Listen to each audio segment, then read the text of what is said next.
people try to misuse biblical scripture to justify open borders. Just so we are clear, the idea of borders comes from scripture. The idea of boundaries and barriers comes from the Bible. But most importantly, whenever the Bible talked about immigration, it talked about assimilation to the laws and the customs and the traditions of the nation of Israel.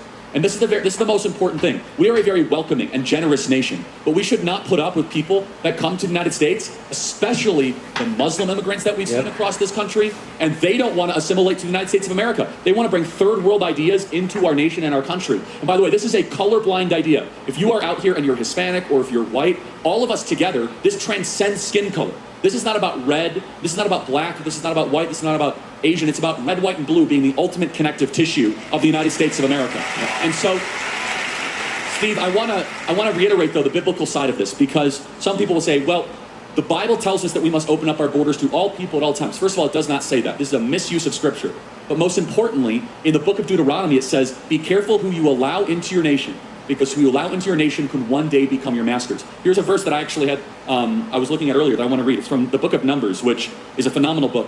The real title of the book of Numbers is In the Wilderness, but I wish it would be called that. More people would read it. For the assembly there shall be one statute. This is talking about immigration for you. And for the stranger who comes into your nation, a statute forever throughout your generations. You and the sojourner, which means the person that came to your nation, shall be alike before the Lord. This is my favorite thing. This should be, every time you talk about immigration, you should say, one law and one rule shall be for you and for the stranger who sojourners with you. There are no alternative laws.